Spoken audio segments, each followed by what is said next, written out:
What did I say on Thursday's Brandon's World? I said that the Boston Celtics were going to sweep the Indiana Pacers. I said the Indiana Pacers had their shot in game one against the Boston Celtics.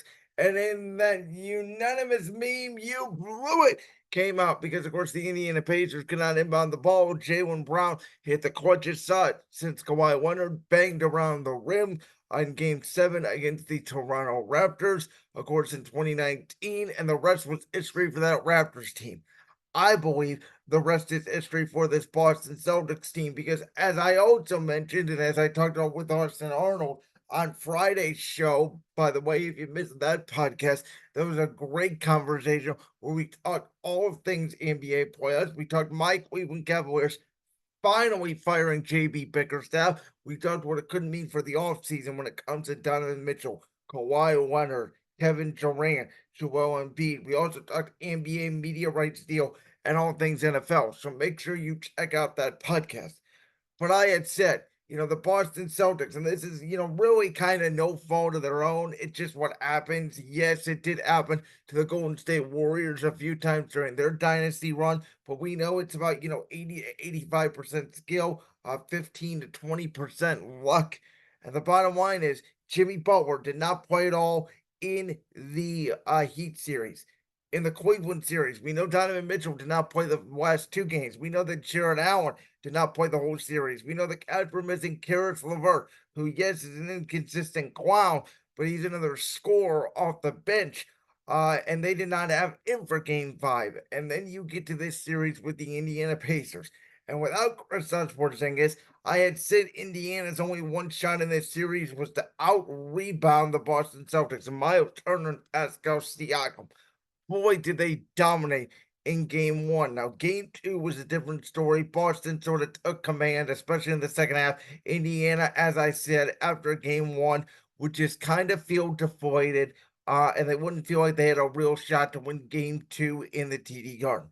I was correct on all of that. But what I was also correct upon, and I'm sad enough to say it because history in these NBA playoffs spoke it, was that one of Tyrese Halliburton, Pascal Siakam, or Miles Turner was going to get hurt, and it ended up being Tyrese Halliburton. And at that point, you just knew, as I've been saying over the past week, it just feels like now the NBA gods are saying what their be Jason Tatum, who, to his credit, had a great game three. He outplayed Jaylen Brown, who had some big moments in itself, though, to keep the Celtics in the game. And then we get to game three, which Indiana, again, just like they did against the Knicks in game seven, shot 65% from the field in first half. And sometimes it makes you think, is this Indiana Pacers team the greatest offensive team that's ever been assembled? Because sometimes they can't miss. And TJ McConnell and Neesmith, and especially Andrew Nembhard, came again. And Andrew Nembhard put up 30 points.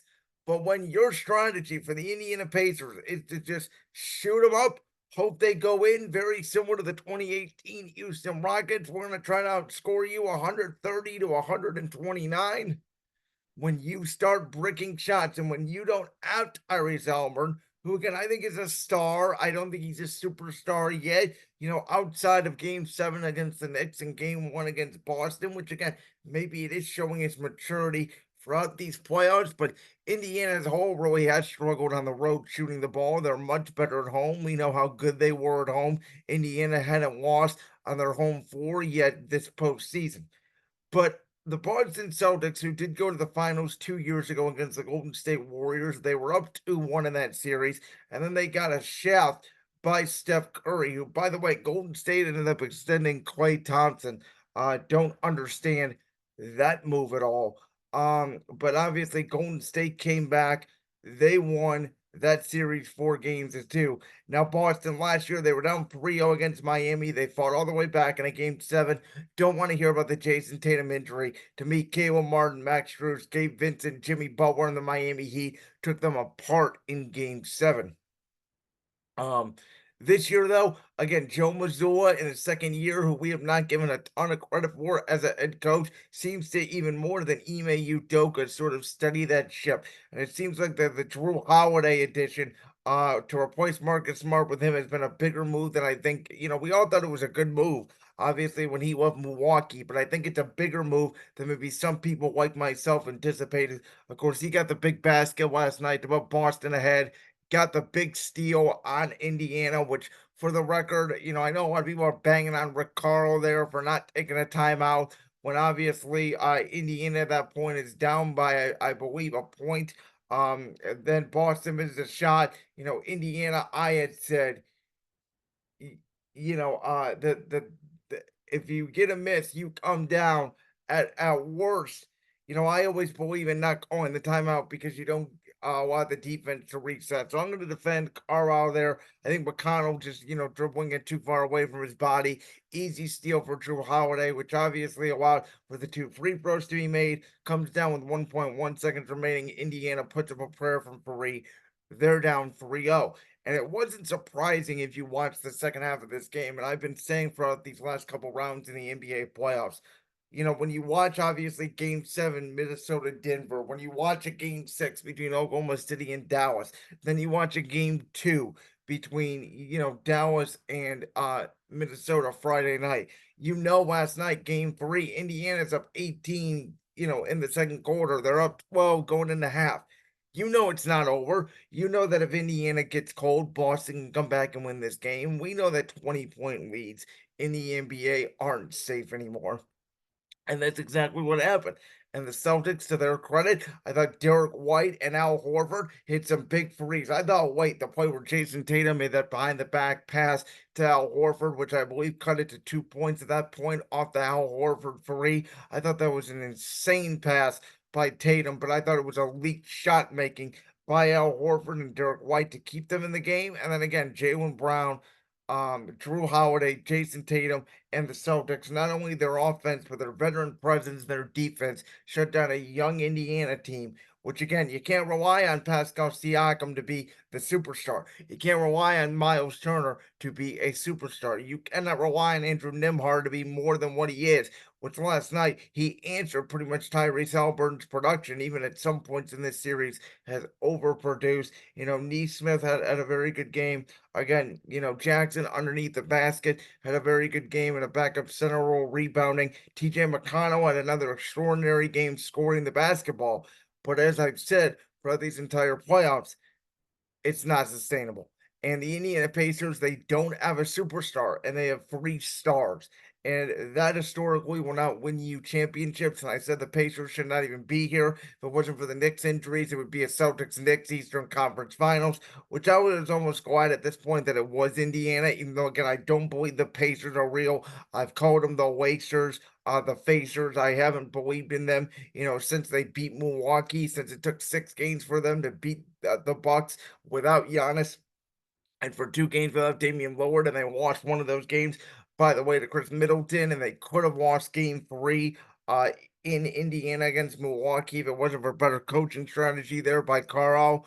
Um, I thought Milwaukee, Middleton hit some key shots to go to overtime, and Indiana basically just out rebounded them in overtime. So, um, the bottom line is you got to give the Celtics the devil the credit that's due. They are the number one seed for a reason. They had the best record in the NBA for a reason, but they have cruised and they are going to cakewalk. And I believe that by tonight, by 10:30 p.m. Eastern Standard Time, they will be in the NBA Finals.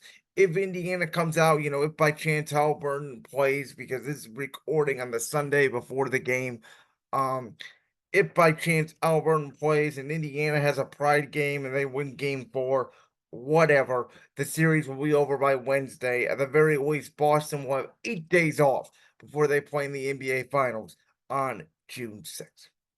So let's get to the West, where for Minnesota, it's the opposite of the series they played against Denver.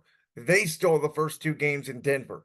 Now they've gotten the first 2 games stolen on them in Minnesota. And Luka Doncic and Kyrie Irving, who I think got one break this postseason, and it wasn't Oklahoma City. It was the fact that they did not have to play Kawhi Leonard for 4 out of the 6 games against the Clippers. Now I know the 2 games the Clippers won in the series was without Kawhi Leonard, but he was never healthy in that series. And if you're going to tell me you have a healthy Kawhi Leonard, who still may be, when healthy, the best wing defender in basketball, I think Dallas could have been in trouble. And we talked about that with Austin Arnold on Friday because, of course, Austin Arnold had picked the Los Angeles Clippers to win the entire championship this year. So I think in that regard, Dallas got a break. But at the end of the day, Derek Lively as a rookie has been one of the best big performers in these playoffs, and he has been unceremoniously valuable for this Dallas Mavericks team, the way he's been rebounding the ball. And Dallas is going to need that size because PJ Washington has had a few good moments. Obviously, some key moments against Oklahoma City, not as much this series. This series has been about Luka, it's been about Kyrie, and it's been about, Minnesota's got great defenders, right? Jaden Daniels, Mike Conley out of those guard positions, Anthony Edwards, and then inside you got Cat and Gobert. And Luka has been picking apart Rudy Gobert. And it's been really about the shot making of Luka and Kyrie, and not so much about Anthony Edwards, who has struggled, ever since he went off in game 2. In Denver against the Nuggets. He really has struggled since that point, and he didn't have a great game 7. We mentioned it was a big game for Karl-Anthony Towns. Game 1 was a big game for Jaden Daniels. And, game 2 was almost the Naz Reid game. Once again, just like game 1 against Denver, he was on fire and, in my opinion, kept Minnesota in the game. But again, Minnesota went cold a little bit midway through the third quarter, early fourth quarter. Dallas kept chipping away, and Luka Doncic called ball game. And I've always said about Luka Doncic, it took me a while to call him a superstar because I did not see the clutch gene in him. I saw a guy that was putting up a bunch of stats and then getting eliminated in the first or second round. And then obviously about 2, 3 years ago, he got to the Western Conference Finals by beating that Phoenix team in a game 7. And then obviously they got dispatched by that Golden State Warriors team that ended up winning the championship. But from that moment on, and that team had, by the way, a guy named Jalen Brunson on that team. I think Luka's mentality has changed, and it did take them a year to implement Kyrie Irving ever since the trade deadline last year. But once Luka and Kyrie finally figured out how to play together, and once Dallas, made those key trades at the trade deadline, it really does feel like this team has taken off. And again, to me, it feels like Kyrie Irving, who is the oldest star player left in these playoffs at 32 years old. It took him 8 years. And I had this conversation with somebody the other day who said, I know LeBron was obviously the best player on that Cavs team, but Kyrie was the leader. And I said, no, no, no, no. Kyrie was not the leader. If you heard any of the other reports, we know the fact that Kyrie Irving was aloof, did not talk to teammates, was a different guy when he was here in Cleveland. And LeBron and Tyronn Lue and Richard Jefferson and Channing Frye, I would argue, were the veterans that sort of led that Cavs team. But here we are 8 years later, and Kyrie's first real chance to get to a conference finals. Of course, he got there in Boston that year against LeBron and the Cavs, but did not play in that series. This was really Kyrie's first year since because of the disaster that he was in Boston, because of the disaster that was in Brooklyn. For Kyrie to be healthy and show up on this big stage, and again, it took him to 32 years old, but I think he finally learned how to be a leader. And I think him and Luka, and the thing about Luka is, he's a big 6'4", 6'5" guard. He looks like he's 6'7" out there on the court. And I think that Dallas now has control of this series. Now, again, could it flip? Could Minnesota have a game and, the T-Wolves show why they did eliminate the defending champions? Yes. But I don't know now, and this is a very hard series to pick, if you can, do this 4 out of the next 5 games. Because I do believe that, essentially 2 game winners by Luka Doncic back to back is backbreaking.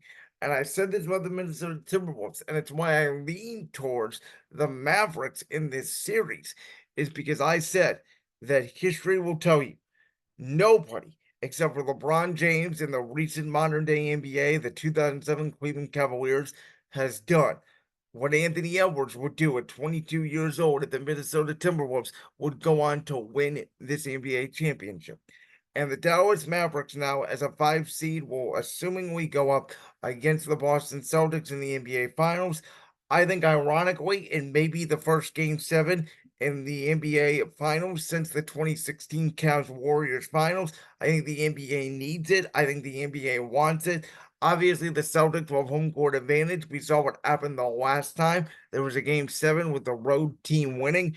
And even though I think Luka Doncic will probably be the best player in the series, I think at the end of the day, history tells you that once again, if you are not a top four seed in the NBA, only two teams have won the championship. That was the number, or the top three seed, I should say.